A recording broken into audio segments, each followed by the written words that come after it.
Assalamualaikum warahmatullahi wabarakatuh. Nama saya Cynthia Rizky Aryani dari kelas 10A Farmasi Klinis.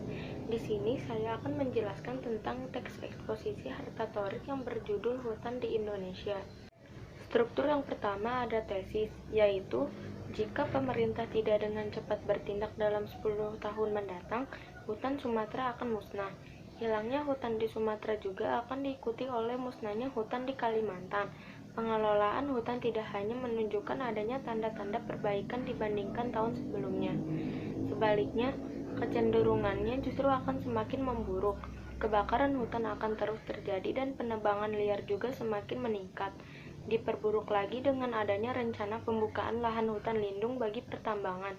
Keadaan tersebut sudah jelas akan menambah suram nasib hutan. Struktur yang kedua ada argumentasi satu, yaitu kondisi hutan Indonesia sungguh sudah sangat memprihatinkan. Dalam kurun waktu kurang lebih 50 tahun, hutan alam Indonesia akan mengalami penurunan luas sebesar 64 juta hektar. Pembukaan hutan alam di dataran rendah Sulawesi juga telah memusnahkan keanekaragaman hayati. Struktur yang ketiga ada argumentasi dua, yaitu berjuta-juta spesies baik flora dan fauna telah musnah dengan percuma. Pembukaan lahan dengan cara membakar hutan justru akan menambah masalah kerusakan hutan. Munculnya El Nino memperburuk kondisi hutan.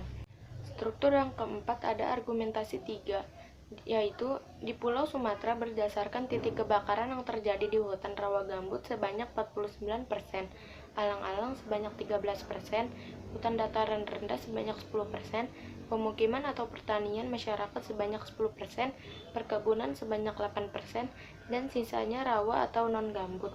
Kebakaran hutan memberikan kerugian yang tidak sedikit. Tahun 1997 diperkirakan kerugiannya mencapai sebesar 3-4,4 miliar atau sekitar 2-4 triliun. Struktur yang kelima ada penegasan ulang, yaitu rupanya kedua masalah tersebut belum cukup.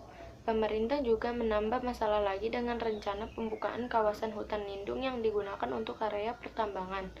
Kebijakan tersebut jelas akan semakin menyempurnakan derita hutan Indonesia. Sekian dari saya. Assalamualaikum warahmatullahi wabarakatuh.